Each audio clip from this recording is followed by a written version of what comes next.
Welcome class to Lesson 23 Vocabulary. Your essential questions for today are, how can understanding vocabulary help us to comprehend a passage we are reading? And what are some vocabulary words associated with the first inaugural address? By the end of this lesson, you should be able to define vocabulary from the first inaugural address, and understand how the vocabulary words are used within the context of the passage. Please take a moment to pause this video, grab your notebook or some paper and a pencil, and take notes throughout this lesson. I would also like you to pronounce each word with me out loud. Throughout this lesson, you will also see paragraphs from the speech with each vocabulary word in them. This is to show you how the vocabulary word is used within the context of the passage. The first word is candor. Candor is the state or quality of being frank, open, and sincere in speech or expression. Have you ever been really honest and straightforward with a friend about a particular situation? Then you were using candor. Synonyms would be honesty and truthfulness. Let's take a look at the word candor within the passage. President Hoover, Mr. Chief Justice, my friends. This is a day of a national consecration, and I am certain that my fellow Americans expect that on my induction into the presidency, I will address them with a candor and a decision which the present situation of our nation impels. So he is stating here that he is going to be honest and straightforward in his speech. The next word is consecration. Consecration is the solemn dedication to a special purpose or service, and it's usually religious. In this picture, a church is being consecrated or dedicated.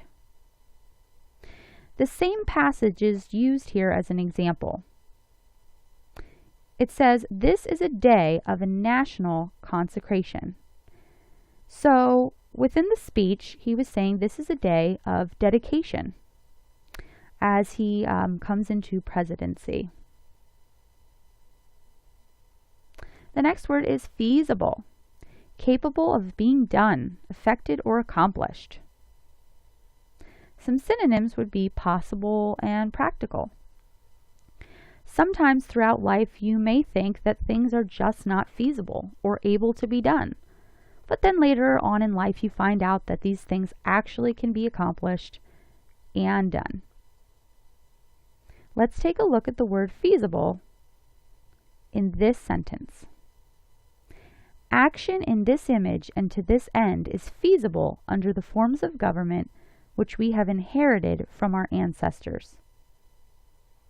So basically it's saying these things can be done under the forms of government.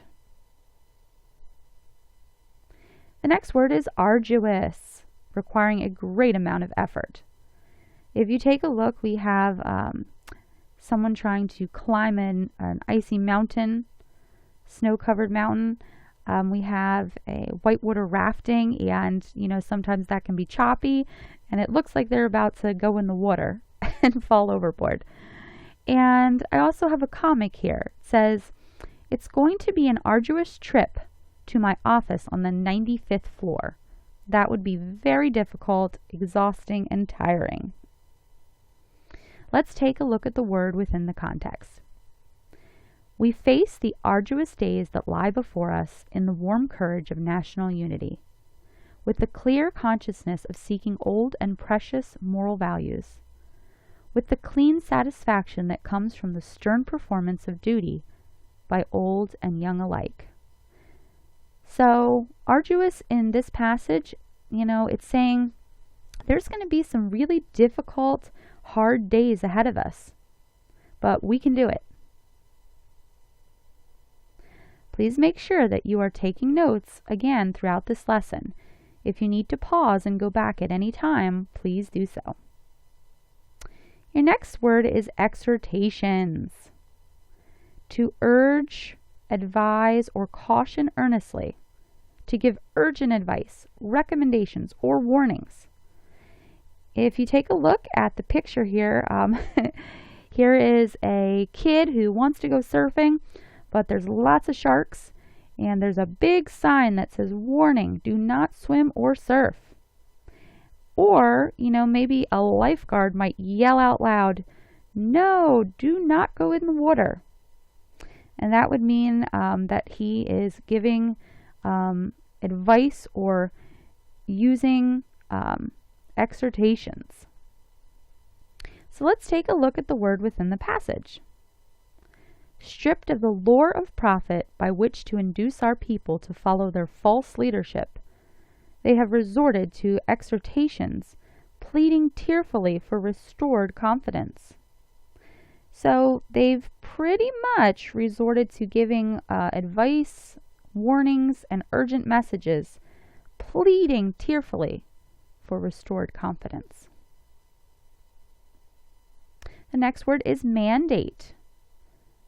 Mandate is a command or authorization to act in a particular way on a public issue given by the electorate to its representative. And synonyms would be command, directive, instruction. You may be familiar with some of the healthcare mandates that have been put in place. But there can be many types of mandates. Here's an example of an employer mandate. And each one of these are different rules or instructions that are given to an employer or employee. In the context, let's take a look at the word mandate. We do not distrust the future of essential democracy. The people of the United States have not failed. In their need, they have registered a mandate that they want direct, vigorous action. So they have given instruction that that is what they want, direct, vigorous action. Abdicated. To renounce or relinquish a throne, right, power, claim, responsibility, or the like, especially in a formal manner. Some synonyms for this would be step down, vacate, renounce. Here's an example of the Queen, and it says, why our loyal and loving Queen will never abdicate.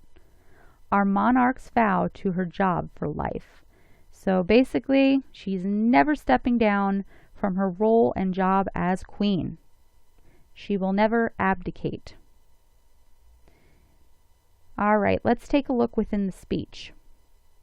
Primarily, this is because the rulers of the exchange of mankind's goods have failed through their own stubbornness and their own incompetence, have admitted that failure and abdicated.